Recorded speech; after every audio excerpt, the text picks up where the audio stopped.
नाज़रीन सिंधड़ी खान सां report share कई है मोहम्मद यूसुफ दर्स। रिपोर्ट मूजिब press secretary Pakistan Veterinary Medical Association Sindh zone doctor Hakim Ali Jalbani जूं मीडिया सां ॻाल्हियूं। अचो त ॿुधूं था।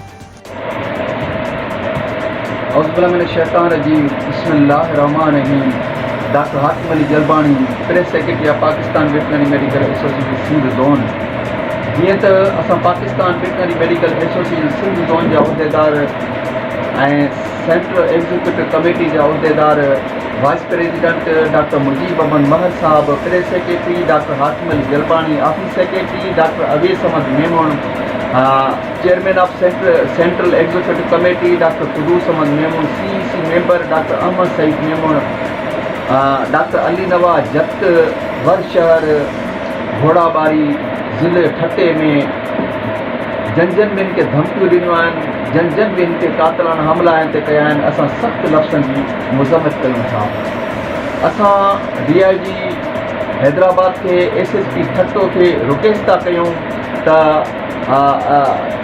इनके धमकियुनि ॾींदड़ ख़िलाफ़ सख़्तु क़दम खयो वञे। हालांकि NC बि दाख़िल थी चुकी आहे, पर अफ़सोस सां इहो चवणो थो पवे त NC जो को बि तदारुक कोन थियो आहे। हुन खां पुछाणो कयो वञे, जन NC दाख़िल कयो, पुछाणो कयो वञे छा कयो आहे। असां Pakistan Veterinary Medical Association Sindh zone जे उहिदेदारनि खे, सेंट्रल एग्जीक्यूटिव कमेटी जे उहिदेदारनि खे सख़्तु अफ़सोस आहे।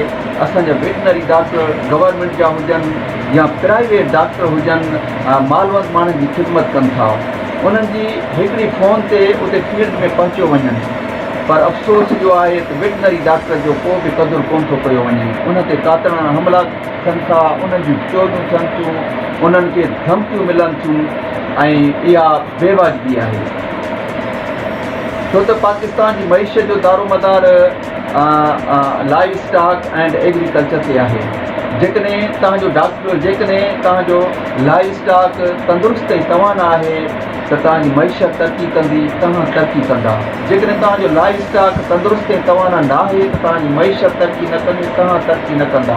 ऐं लाइव स्टॉक जी इलाज कंदड़, जेकी लाइव स्टॉक जो इलाज कनि था, जेकी जानवर खे वैक्सीन कनि था, उन्हनि जो क़दुरु छो नथो कयो वञे। ऐं मुंहिंजी अपील आहे DIG हैदराबाद खे, SSP ठट्टो खे त उन्हनि ख़िलाफ़ सख़्तु क़दम खयां वञनि।